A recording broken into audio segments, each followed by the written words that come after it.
Assalamualaikum warahmatullahi wabarakatuh. Shalom, Om Swastiastu, Nama Budaya, dan salam kebajikan.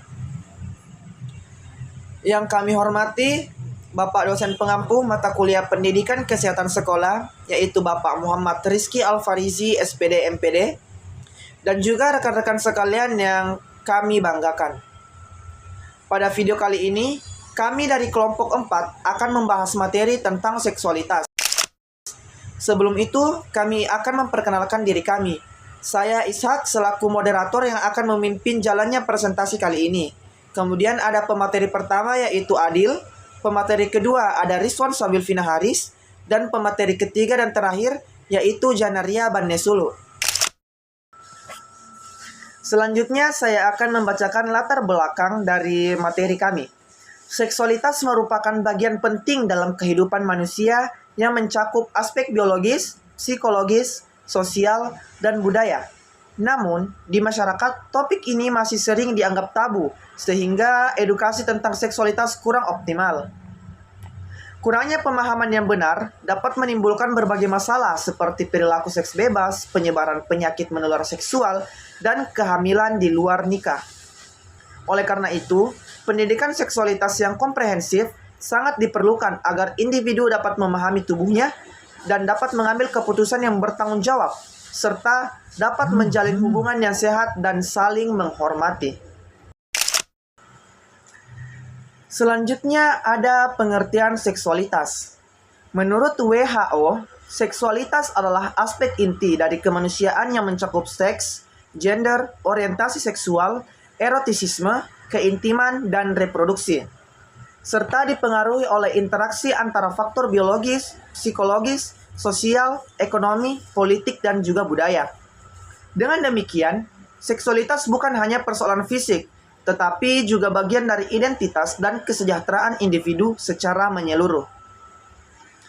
Selanjutnya, materi berikutnya saya serahkan kepada pemateri pertama yaitu Saudara Adil. Kepada Saudara Adil, saya persilahkan. Baik, terima kasih atas kesempatan yang diberikan kepada saya. Di sini saya akan melanjutkan poin-poin dari materi yang kami bawakan, yaitu seksualitas. Di mana ada poin dimensi seksualitas. Di mana seksualitas memiliki beberapa dimensi utama, yaitu biologis berkaitan dengan fungsi, organ reproduksi, dan proses biologis tubuh. Yang kedua, psikologis, melibatkan emosi, perasaan, dan kepribadian dalam mengekspresikan seksualitas. Yang ketiga, sosial dan kultural, yang dimana dipengaruhi oleh norma, nilai, dan budaya masyarakat. Yang keempat, perilaku, mencakup cara individu mengekspresikan dorongan dan keintiman. Yang kelima, krisis, yang dimana terkait kejahatan dan gangguan fungsi seksual yang mengaruhi kesejahteraan individu. Terus kita beralih ke poin selanjutnya, yaitu konsep terkait seksualitas. Yang dimana di sini ada juga 5 poin. Poin pertama itu seks, yang dimana perbedaan biologis antara laki-laki dan perempuan berdasarkan anatomi dan fungsi reproduksi. Yang kedua, gender, peran dan identitas sosial yang dikaitkan dengan jenis kelamin dalam budaya tertentu. Yang ketiga, orientasi seksual, ketertarikan fisik, emosional, dan romantis seseorang terhadap orang lain. Yang keempat, seksualitas dalam sosial dan budaya, dipengaruhi oleh norma, nilai, dan aturan masyarakat. Yang kelima, agama dan etika, membentuk pandangan dan sikap seseorang terhadap perilaku seksual. Oke, sekian dari saya kembalikan kepada moderator. Baik, terima kasih atas pemaparan materi dari Saudara Adil. Kita akan lanjut ke materi berikutnya yang akan dibawakan oleh pemateri kedua, yaitu Saudara Rizwan Sabil Fina Haris. Kepada Saudara, saya persilahkan. Baik, terima kasih atas kesempatan yang telah diberikan. Langsung saja. Faktor yang memengaruhi seksualitas seseorang. Yang pertama, faktor pendidikan dan pengetahuan. Kurangnya pengetahuan tentang seksualitas dapat menimbulkan perilaku seksual yang berisiko.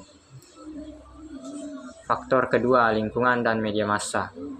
Pengaruh teman sebaya serta paparan media dapat memengaruhi pandangan dan perilaku seksual individu. Faktor ketiga, budaya dan agama. Nilai, norma sosial, serta ajaran agama mengatur batasan perilaku seksual yang dianggap pantas. Faktor keempat, keluarga dan pola asuh. Cara orang tua mendidik, memberi contoh, dan berkomunikasi tentang seksualitas memengaruhi pemahaman anak. Yang keempat dan yang terakhir, faktor biologis dan psikologis.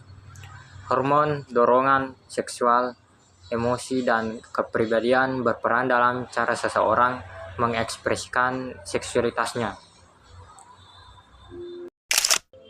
Kemudian materi selanjutnya, seks bebas dan dampaknya. Seks bebas adalah suatu aktivitas seksual yang dilakukan di luar ikatan pernikahan atau pranikah dan tanpa komitmen yang sah. Perilaku ini berisiko menimbulkan dampak negatif, misalnya kehamilan di luar nikah, penularan penyakit menular seksual seperti HIV dan AIDS, gangguan psikologis seperti stres dan rasa bersalah, serta stigma sosial dan rusaknya hubungan dengan keluarga maupun lingkungan. Selanjutnya, materi orientasi seksual. Orientasi seksual adalah ketertarikan seseorang secara fisik, emosional, romantis, dan atau seksual terhadap individu lain. Jenis-jenis orientasi seksual meliputi yang pertama, heteroseksual, yang dimana ketertarikan seseorang secara fisik, emosional, romantis, dan atau seksual terhadap lawan jenis.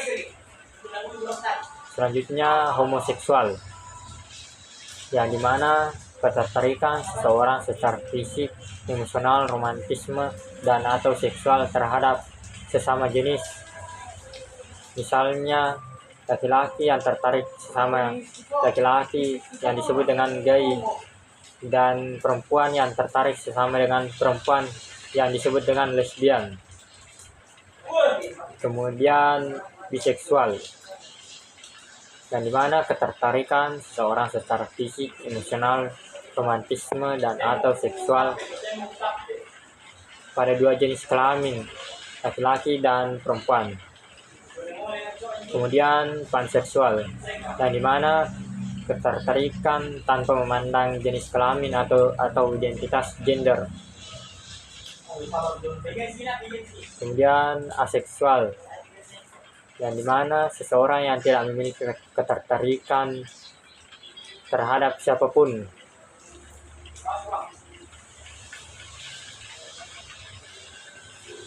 Ini orientasi seksual merupakan bagian dari identitas yang terbentuk secara alami dan dipengaruhi oleh faktor biologis, psikologis, serta lingkungan sosial. Baik, itu saja yang dapat saya sampaikan. Saya kembalikan ke moderator. Terima kasih atas pemaparan materi dari Saudara Rizwan Sabil Vina Haris. Kemudian materi terakhir yang akan dibawakan oleh Saudari Janaria Banesulu kepada Saudari, saya persilahkan. Baik, terima kasih atas kesempatannya. Di sini saya akan menjelaskan tentang tren masyarakat terhadap seksualitas. Perkembangan zaman dan kemajuan teknologi menyebabkan masyarakat semakin terbuka terhadap isu seksualitas. Akses informasi melalui media sosial membuat remaja lebih mudah mendapatkan pengetahuan, namun tidak selalu dari sumber yang benar. Di sisi lain, norma sosial dan agama di Indonesia masih konservatif, sehingga pembahasan seksualitas sering dianggap tabu. Akibatnya banyak remaja yang kurang mendapat edukasi seksual yang tepat dan beresiko melakukan perilaku seksual bebas. Meskipun demikian, kesadaran akan pentingnya pendidikan seks yang sehat dan konferensi mulai meningkat di kalangan masyarakat dan lembaga pendidikan. Selanjutnya itu permasalahan utama yang muncul terkait seksualitas di masyarakat. Yang pertama yaitu tingginya kasus kekerasan seksual, terutama terhadap perempuan dan anak, di mana kasus kekerasan seksual di Indonesia masih sangat tinggi, terutama menyasar kelompok rentan seperti perempuan dan anak-anak. Hal ini terjadi karena pelaku memanfaatkan ketimpangan kekuasaan, lemahnya pengawasan lingkungan, dan kurangnya penegakan hukum. Banyak korban juga berada dalam posisi yang tidak mampu membela diri, seperti anak-anak atau perempuan yang bergantung secara ekonomi maupun sosial pada pelaku.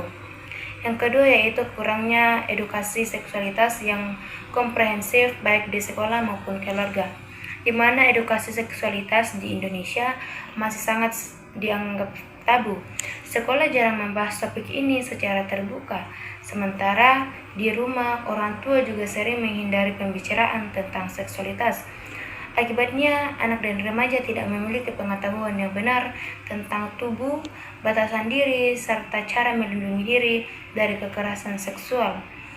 Kekosongan informasi ini membuat mereka mudah menjadi korban atau bahkan pelaku. Yang ketiga yaitu pengaruh budaya patriarki dan norma konservatif yang membuat isu seksualitas dianggap tabu, di mana budaya patriarki masih kuat di masyarakat, di mana laki-laki dianggap lebih berkuasa dibanding perempuan. Hal ini menimbulkan ketimpangan gender dan memunculkan pandangan bahwa tubuh perempuan bisa dikontrol oleh laki-laki. Selain itu, norma konservatif membuat pembahasan tentang seksualitas dianggap tidak pantas, padahal justru dengan terbuka membicarakan hal ini, masyarakat bisa lebih sadar dan waspada terhadap kekerasan seksual. Yang keempat yaitu terbatasnya akses layanan kesehatan reproduksi bagi remaja dan perempuan, di mana banyak remaja dan perempuan yang tidak memiliki akses mudah ke layanan kesehatan reproduksi, baik karena jarak, biaya maupun stigma sosial. Fasilitas seperti konseling reproduksi, alat kontrasepsi, atau layanan pemeriksaan kesehatan reproduksi seringkali sulit dijangkau. Padahal layanan ini penting untuk pencegahan kekerasan seksual, penanganan pasca kejadian, dan pemulihan korban.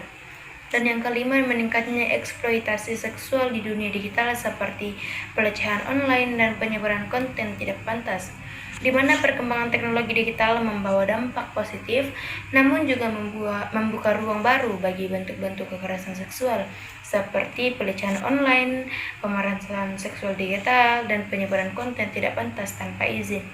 Banyak korban yang mengalami trauma karena privasinya disebarluaskan di media sosial, sementara pelaku sering lolos dari jerat hukum karena lemahnya regulasi dan pengawasan digital.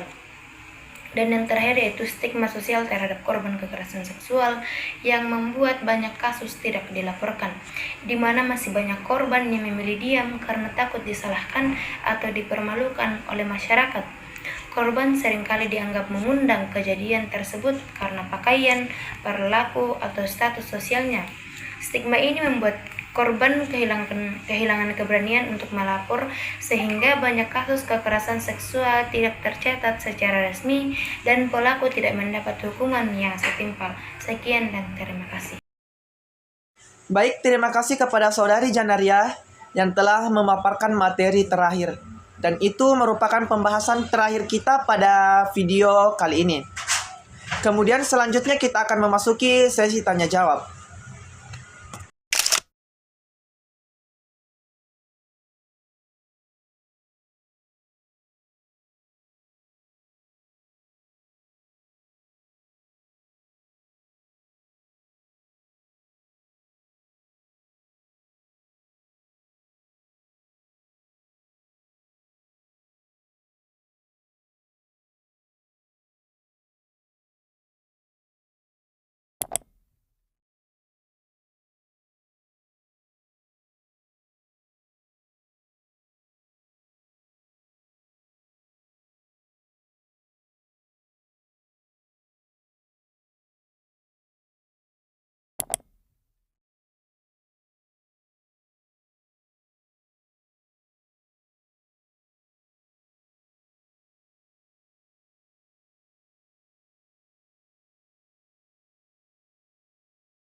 Baik, kesimpulan dari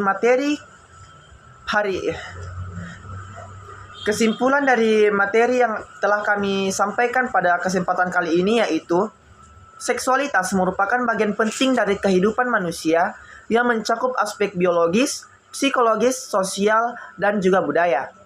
Pemahaman yang benar tentang seksualitas sangat diperlukan agar individu mampu bersikap sehat, bertanggung jawab, dan menghormati diri sendiri maupun orang lain. Kurangnya edukasi serta kuatnya stigma sosial menyebabkan munculnya berbagai permasalahan, seperti seks bebas, kekerasan seksual, dan juga penyimpangan perilaku.